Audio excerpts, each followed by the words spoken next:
I will now introduce our student speaker.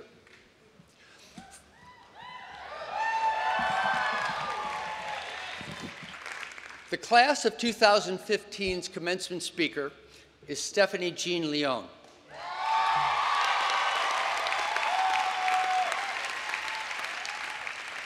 Stephanie is graduating today with a Bachelor of Arts degree in Literary Studies from Eugene Lang College and a Bachelor of Fine Arts in Communication Design from Parsons.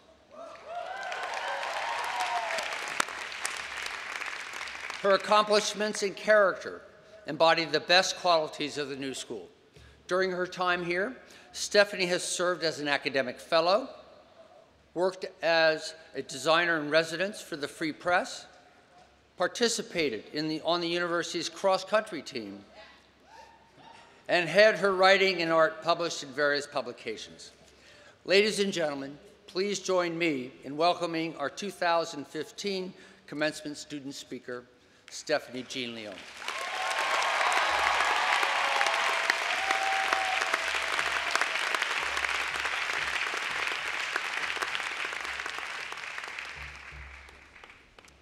I need the box. I'm not as tall as President Van Zandt.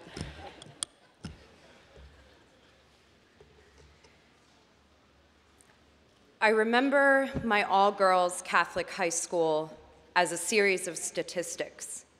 How many APs, my GPA, frantically averaging points after every test, how many clubs, how many math classes, how many times had I been astonishing?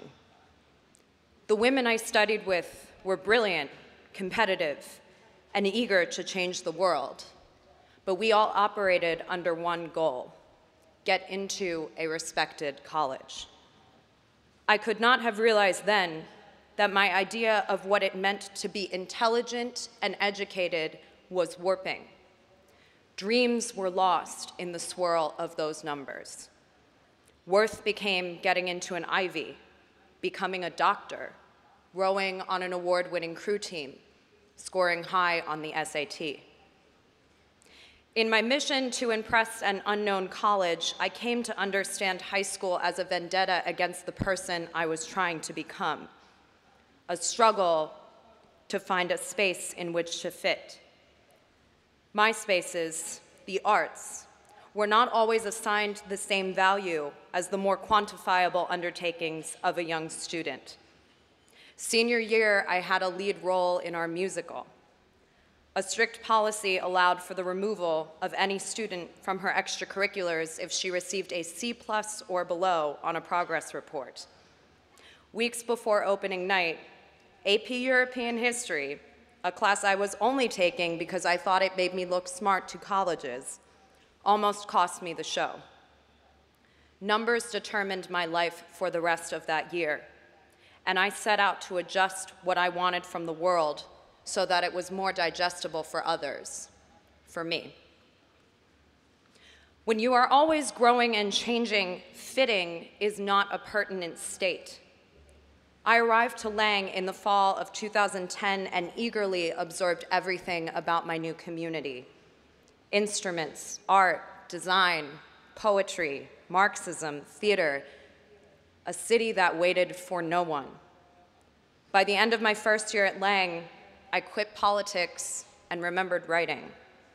To the confusion of my poor parents, I also applied to the dual degree BAFA program to pursue a BFA in communication design from Parsons. At the new school, statistics came to mean something different. How much money does our government spend on bailouts versus environmental conservation or educational reform? How many typefaces can translate nostalgia onto a page? Communication design, what's up? How much money are authors or musicians actually paid per book or album? How many more times will racism, homophobia, transphobia, sexism hurt another human being on our watch? Every day for the last 5 years, you, my capable, formidable classmates, have reminded me that the answers to the most important and complex questions only start with numbers. We are scientists, writers, international, non-traditional, musicians, caretakers, social justice advocates, artists, economists, politicians, dreamers, designers, thinkers. Some of us, all of these things at once.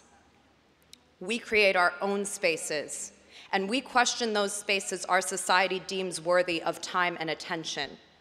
We are not any one type or statistic. There are commonalities between New School students that extend far beyond just a college community. As we stayed up too late composing song, crafting the written word, coding websites, reimagining the design of our world, New York was there, magnifying our successes and errors to a haunting degree. We have the shared experience of living in hyperbole. Our city is both demanding and magic. Her history, energy, giant buildings, secret corners demand that we be the most extreme versions of ourselves. Perhaps you spent more time in the streets than in the classroom as a student here. Maybe you occupied Wall Street or marched for climate change. Maybe you cheered in the streets at Obama's re-election or stormed them in protest for Eric Garner and Michael Brown. Maybe you performed at jazz clubs on school nights or worked 2 jobs to pay your way. No matter how different our interactions were with her, New York was a professor we all had at the New School.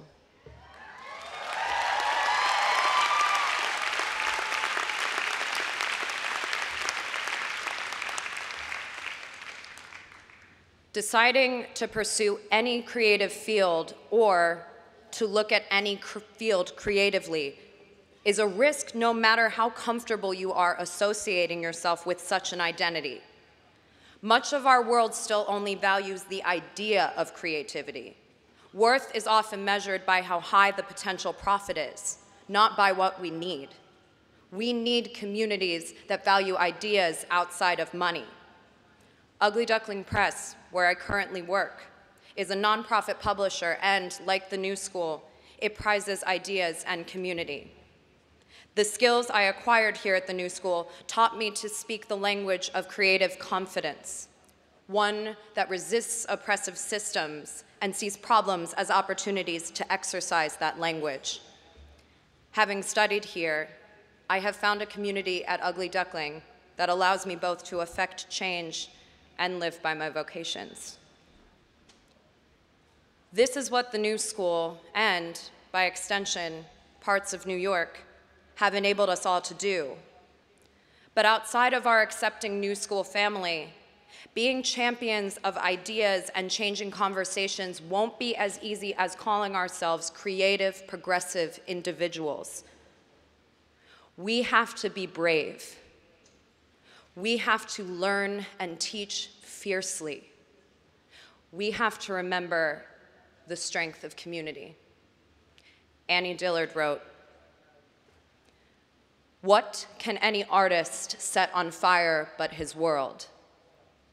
What can any people bring to the altar but all it has ever owned in the thin towns or over the desolate plains? What can any artist use but materials, such as they are? What can he light but the short strings of his gut and, when that's burnt out, any muck ready to hand?" Congratulations to the class of 2015. Let's set the world on fire.